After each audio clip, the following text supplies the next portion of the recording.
জিয়াউর রহমান এই দেশের স্বাধীনতায় মহান মুক্তিযুদ্ধে যে মহান ঘোষণাটি দিয়েছিলেন, সেই ঘোষণার পর একটার পর একটা ওনার যে পদক্ষেপ ছিল, উনি যুদ্ধ করেছেন, উনি বীরুত্তম হয়েছেন, উনি সেনাপ্রধান হয়েছেন, উনি সফল রাষ্ট্রনায়ক হয়েছেন।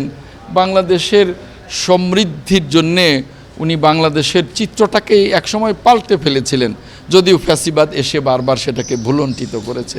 আমরা সেই শহীদ রাষ্ট্রপতি জিয়াউর রহমানকে শ্রদ্ধার সাথে স্মরণ করি এবং তার স্মৃতিগুলোকে সংরক্ষণের জন্যে মুক্তিযোদ্ধা মন্ত্রণালয় সব কিছু করবে ইনশাল্লাহ।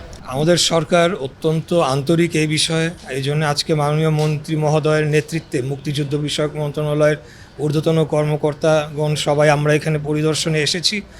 এই স্থাপনাটি এবং জিয়া স্মৃতি কমপ্লেক্স, যেটিকে পরবর্তীতে স্বাধীনতা কমপ্লেক্স ঘোষণা করা হয়েছিল, এগুলো ঐতিহাসিক নিদর্শন।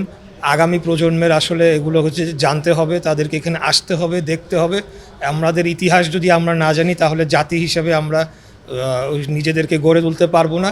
সেই কারণে আমরা এসেছি। আমরা দ্রুততম সময়ের মধ্যে এখানে যে ধরনের ভূমিকম্পের কারণে কিছু ড্যামেজ হয়েছে সেগুলোকে মেরামত করে জনসাধারণের জন্য উন্মুক্ত করে দেওয়ার পদক্ষেপ নেব ইনশাআল্লাহ।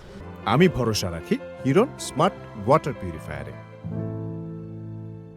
এই বাংলাদেশের অভ্যুদয়ে মেজর জিয়া থেকে শুরু করে রাষ্ট্রপতি জিয়া, ঘাটে ঘাটে ইতিহাসের বাঁকে বাঁকে তার যে অবস্থান, সেটা বাংলাদেশকে অনেক বেশি আলোড়িত করেছে, সমৃদ্ধ করেছে।